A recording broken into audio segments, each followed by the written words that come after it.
If you need the gun to save your life and your gun stops working, then it's going to be really important for you to understand how to fix it.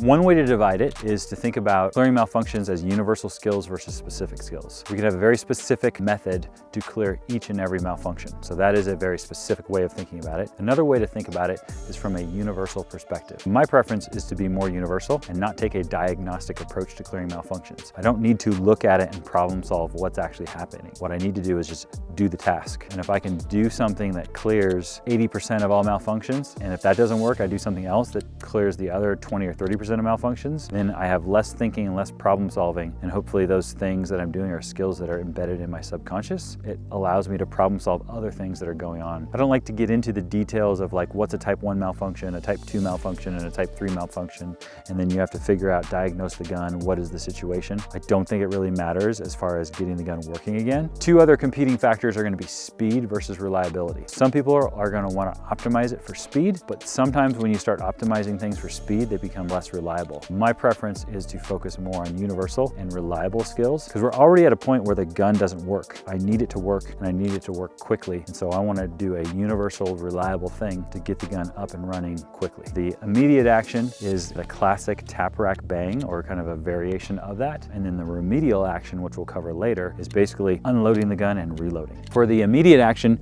you're shooting bang, bang, bang, and you get a click instead of a bang. And so the gun stops working. You're going to index, you're going to tap, you're going to roll the gun over, come over the top and rack it, and then back on target. One of the things you'll see that is pretty popular is rather than coming over the top here and gripping like this, it is very common for people to rack like this. Racking like this is much faster than racking like this. Again, there's that speed piece to it. But the challenge is with racking like this, you have to turn the gun inboard and then your ejection port is up. And if there's anything in there, it might not come out, or it might come out partially and then go back in. And if I roll the gun over, I have gravity. So I'm now opening up the ejection port. We know there's a problem in here. We don't know what that problem is, but whatever is in there, we want to get it out of there. If I roll it over and rack it, it is more likely that whatever is there comes out. If I'm a lefty, I'm gonna roll it inboard. And so I'm gonna rack it like that. I'm not gonna roll it out because then I'm gonna have the same problem as a righty. One of the other things that people will shortcut is the tap. The tap is there because of a user malfunction and not because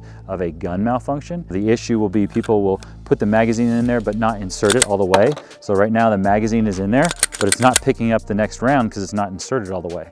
And so if I tap on the bottom, I come over the top and I rack, now there is a round in there. Some people think that's stupid because they have a system where they're always inserting the magazine and maybe they're double checking it with a tug. But again, it is a universal versus a very specific thing. If you know you're always a Glock shooter and you shoot with a +2 base pad and you know you are consistently doing that, you might choose to eliminate that, but understand that if you eliminate the tap, that is less of a universal skill than if you retain the tap. For the remedial action, you're going to do that when the immediate action doesn't work. And so if you do a tap rack bang and it doesn't work, then you're going to want to unload and reload your gun. So I will strip the magazine. I'll take this and retain this, and I'll retain it by putting it between my pinky and my ring finger here on my shooting hand. And then I will rack it, reacquire the magazine, insert it like I mean it, rack it again, and break the shot.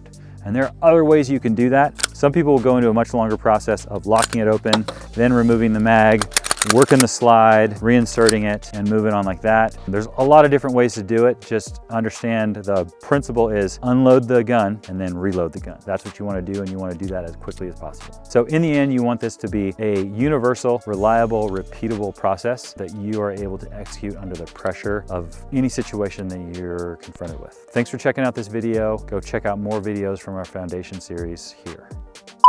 So how many malfunctions are we doing? About 7. Okay, so types 1 through type 7? Yeah, but not 8. Not 8, okay. That's good, because 8 is extremely difficult to hardly ever happens. solve. Yeah. Throw the gun away at that point.